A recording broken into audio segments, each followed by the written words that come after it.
been looking for you in these other pictures. I could never find exactly what I'm looking for.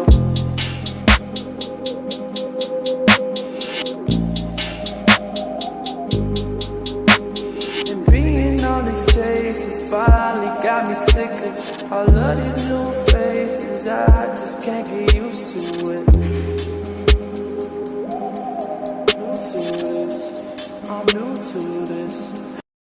Baiklah teman-teman, kami telah sampai di kediaman beliau, yaitu Ustadz Kamarudin, selaku tokoh masyarakat khususnya di daerah Pamanu.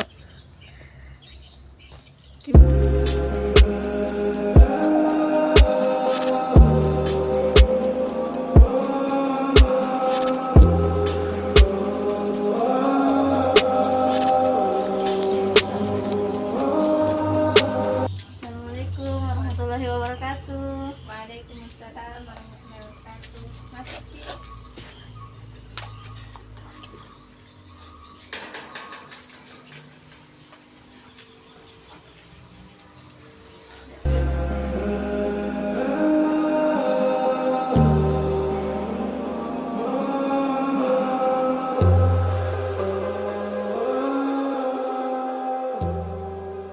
Kami telah bersama Ustadz Kamarudin. Assalamualaikum warahmatullahi wabarakatuh. Waalaikumsalam warahmatullahi wabarakatuh. Mohon izin Ustadz, kami ingin meminta waktu Ustadz untuk melakukan wawancara selaku tokoh masyarakat yang berpengaruh khususnya di daerah Pamanu ini. Ustadz, kami ingin bertanya, apa kegiatan Ustadz yang sudah dan yang belum terlaksanakan selama menjadi tokoh masyarakat? Yang sudah banyak, seperti misalnya dari segi organisasi, masyarakat Kabupaten Luwu ini mempercayakan sampai sekarang sebagai pengurus organisasi. Yang pertama adalah Persatuan Muslim Sedunia yang sejak ditetapkan di Palopo oleh Pak Profesor Said Mahmud sampai sekarang. Itu masih ketua umum. Kemudian Forum Umat Islam, disingkat dengan FUI, juga ketua umum sampai sekarang. KPPSI, Komite Persiapan Syariat Islam, itu juga ketua umum sampai sekarang. Dan unsur pimpinan daerah Muhammadiyah Kabupaten Luwu juga sampai sekarang. Banyak hal yang belum terselesaikan. Kami sebagai tokoh masyarakat menginginkan masyarakat kita, apalagi selama ini pandemi telah menyerang kita, bagaimana masyarakat itu tetap optimis dalam hidup. Nah, banyak tantangan-tantangan yang dihadapi oleh masyarakat. Banyak yang tidak mampu, tidak bersabar, ya, sehingga dia ada yang mengambil jalan pintas dengan berbagai kemaksiatan, dengan jalan yang haram yang dia lakukan untuk bisa hidup. Sehingga kami sebagai masyarakat sekaligus mubalik ya di Kabupaten Luwu ini menginginkan masyarakat selalu optimis dan selalu ikhtiar berusaha. Ya, jadi kita ikhtiar, kita berusaha semaksimal mungkin, dan insya Allah akan memberikan. Setiap manusia itu disuruh untuk berusaha. Tahu bahwasanya Allah takdirkan kita bodoh, Allah takdirkan kita pintar, Allah takdirkan kita kaya, Allah takdirkan kita miskin. Sehingga ada yang mengatakan, kalau begitu nggak usah saya berusaha, karena saya sudah ditakdirkan untuk miskin, kaya, biar saya juga berusaha tidak akan berubah. Tidak boleh. Justru kita harus berusaha mencari nafkah, kita harus berusaha bergerak. Ya, tidak bisa hanya tinggal di rumah langsung turun hujan emas. Harus berusaha. Sebagaimana burung, kita lihat burung. Burung itu tidak ada pegawai negeri, tidak ada titelnya burung, tidak ada burung profesor, tidak ada PNS. Tapi burung punya ikhtiar bekerja dengan cara terbang. Dari pagi terbang, pulang di sore hari dalam keadaan kenyang. Dia juga tidak mempersiapkan untuk apa yang bisa dimakan besok. Karena Allah Subhanahu wa Ta'ala sudah menentukan rezekinya. Hanya dengan ikhtiar, dengan usaha terbang, dia kenyang. Apatah lagi manusia yang diberikan akal, ya, diberikan kesehatan, kekuatan, lebih daripada itu Allah akan memberikan rezekinya. Banyak hal dari segi keagamaan, saya secara pribadi sangat sedih. Kenapa? Karena akhir zaman ini kemaksiatan, kemungkaran itu kayak air banjir, tsunami malah. Misalnya kemusyrikan itu luar biasa, kemusyrikan bentuknya sekarang. Kalau dulu itu namanya kemusyrikan itu hanya nyembah patung, bikin sesajen, mendatangi kuburan-kuburan, pohon-pohon. Sekarang ini luar biasa, kemaksiatan itu sendiri kemusyrikan. Ya. Contohnya misalnya mengadakan persembahan yang luar biasa, dan ini dikondisikan yang luar biasa oleh baik pemerintah atau masyarakat, dengan mengadakan persembahan, kemudian di situ ada musik, ada pergaulan bebas di situ. Hanya Allah Subhanahu wa Ta'ala datangkan musibah karena memang itu bentuk kerusakan yang dilakukan. Itu kemusyrikan yang luar biasa sekarang. Kemudian bentuk-bentuk kemaksiatan seperti judi. Sekarang sudah ada judi online. Biar di kamar juga sudah bisa judi. Ada sekolah biar di kelas duduk bisa judi. Ini luar biasa. Begitu fasilitas sangat memudahkan untuk merusak. Dan semuanya ini adalah bentuk kerusakan. Minuman-minuman keras yang bentuknya juga luar biasa, ada yang namanya narkoba, ya, sabu-sabu, yang lain sebagainya, luar biasa. Ya, bentuk-bentuk kemaksiatan. Inilah yang sangat menyedihkan, ya, bagi kami sebagai pelaku keagamaan di lapangan. Belum lagi bentuk-bentuk kebidahan. Ya, di mana itu bentuk kebidahan? Banyak hal-hal yang dilakukan oleh umat Islam ini, yang akhir-akhir ini, yang tidak pernah dilakukan oleh Rasulullah, para sahabat, tabi'in, dan Imam Mazhab. Imam Mazhab ini mereka sudah meninggal 200-an Hijriah. Dan lahirnya kebidahan-kebidahan itu 300-an Hijriah ke atas sampai sekarang. Itu luar biasa. Dan mereka menganggap itu adalah syiar Islam. Itu yang luar biasa yang kita hadapi sekarang. Kenapa Islam ini berpecah? Karena umat Islam terlalu melaksanakan hal-hal yang tidak ada perintahnya. Sekiranya umat Islam konsisten, tidak usah melaksanakan yang tidak ada perintahnya, maka Islam bersatu. Bagaimana tidak pecah? Yang satu tidak melaksanakan, yang satunya melaksanakan, jadi pecah.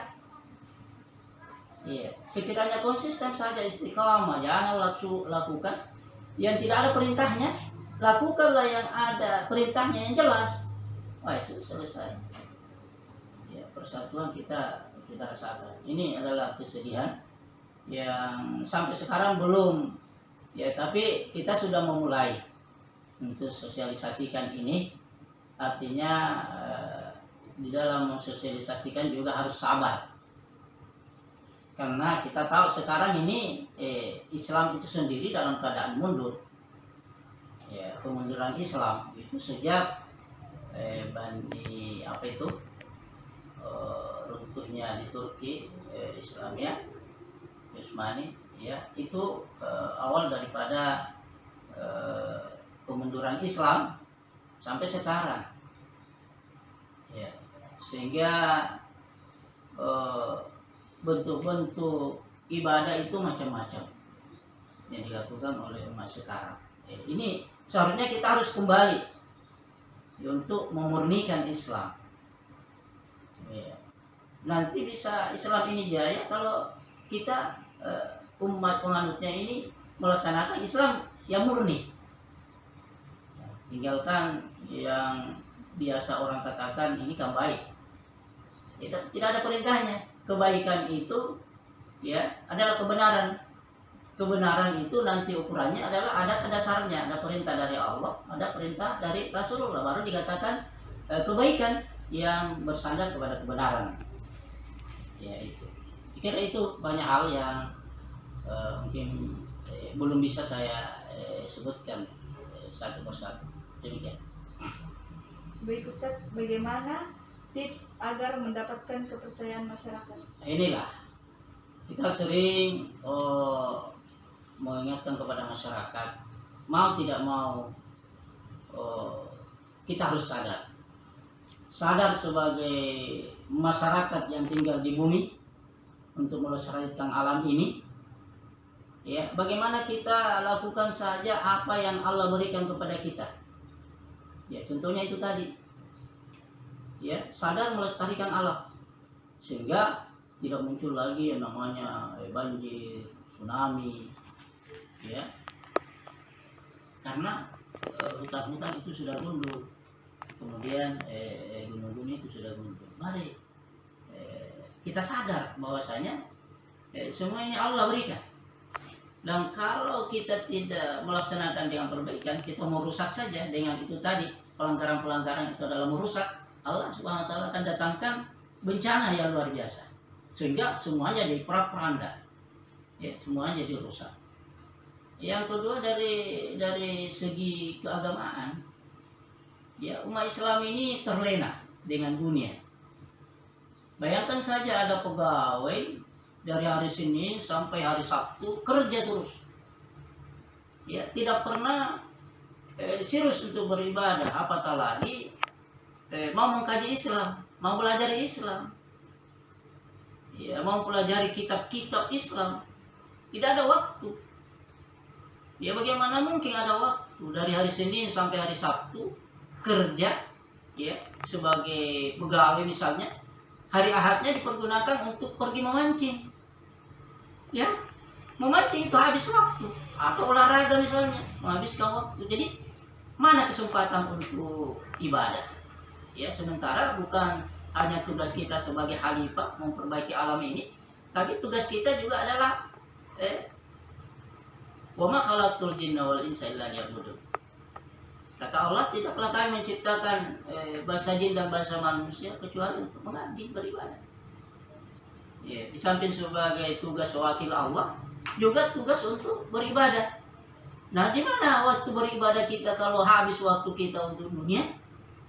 Ya, kemudian juga tidak dimanfaatkan dalam sepekan itu.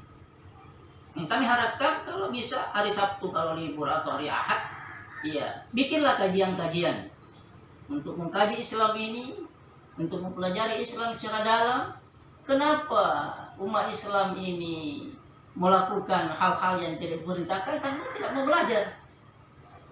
Ya, andaikan saja umat Islam ini secara umum itu mau belajar, maka pastinya dia hanya melaksanakan yang jelas-jelas perintahnya. Dan kalau yang jelas perintahnya pasti ya surga tempat kita. Ya ini, jadi tips-tips saya bagaimana masyarakat itu yang pertama sadar untuk melestarikan alam sekitar, mempererat silaturahim. Kemudian yang kedua sadar bahwasanya Islam ini adalah rahmatan lil alamin. Kita pelajari Islam dengan sebaik-baiknya, menjadi rahmat bagi seluruh alam. Seperti itu saya kira. Ustaz, apa yang memotivasi Ustaz sehingga berpikir untuk menerapkan kegiatan masyarakat seperti majelis dan membuat TPA dan rumah tahfiz ini, Ustaz? Iya, karena salah satu tugas kita ini adalah khalifah. Iya. Salah satu tugas kita adalah khalifah, wakil Allah. Tidak mungkin Allah langsung suruh kita untuk pelajari ini agamanya, pelajari ini Al-Quran. Ya, kalau kita khalifah, ya kita bikin wadah seperti ini. Wadah ini adalah untuk ya membumikan Al-Quran supaya generasi-generasi ke depan itu paham dengan Al-Quran, dekat dengan Al-Quran. Dan saya yakin generasi sekarang ini itu lebih hebat ke depan daripada generasi seperti saya, yang dulu-dulunya waktu kita kecil tidak pernah menemukan yang namanya TPA, rumah tahfiz, rumah Quran, tidak pernah.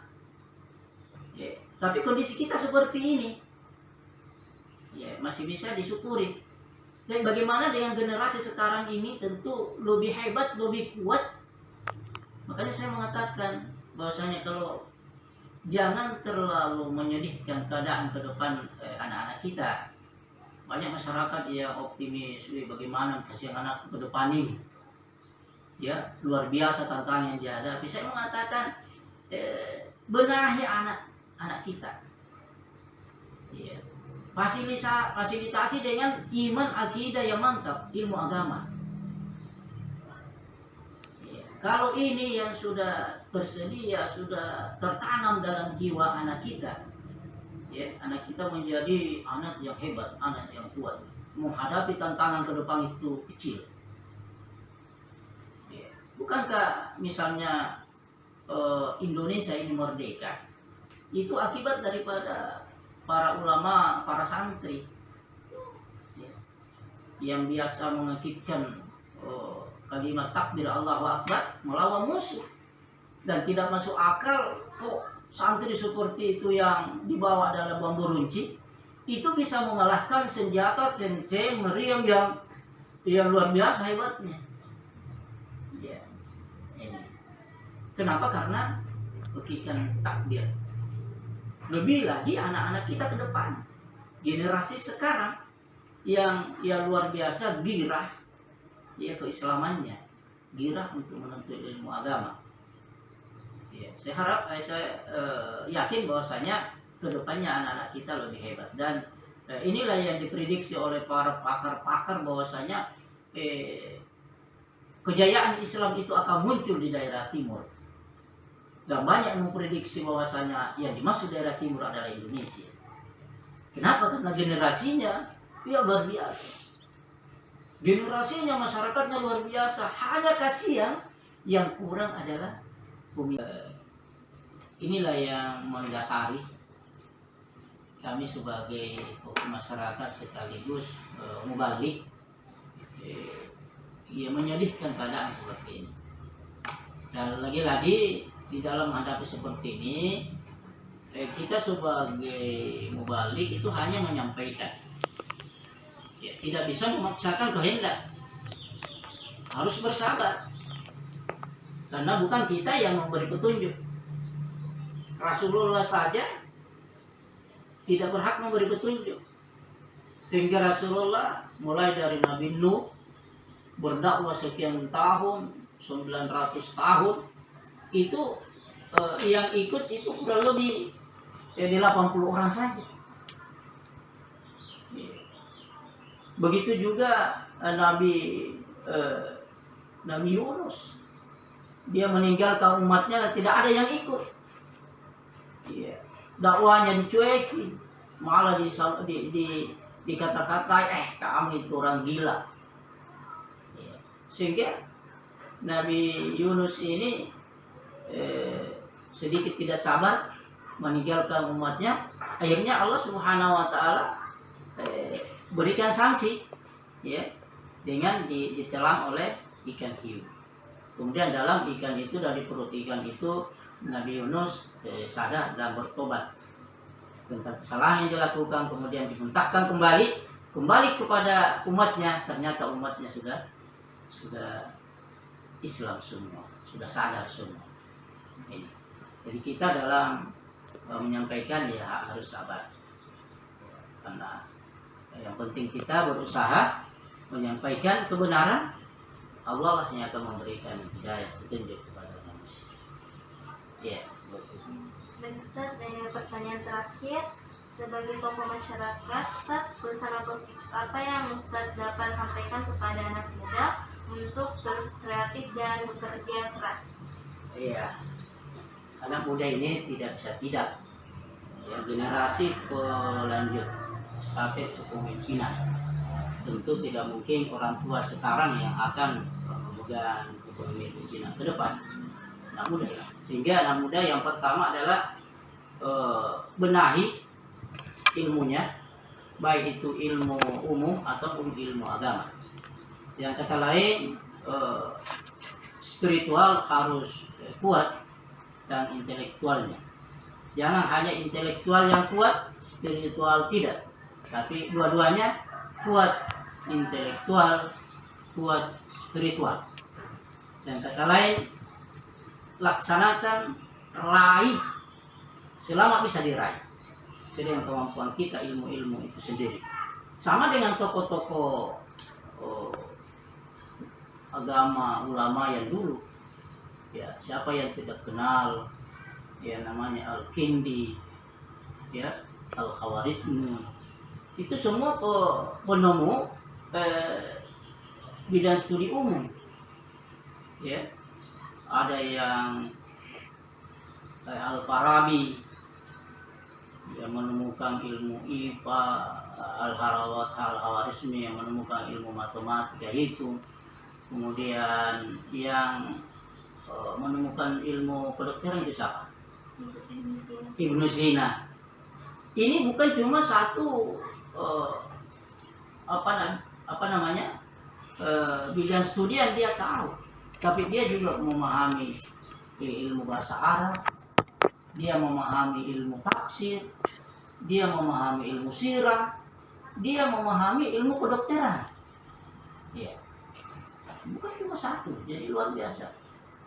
Begitu juga Al-Khawarizmi. Dia memahami ilmu-ilmu syariah, ilmu-ilmu fikih. Ya.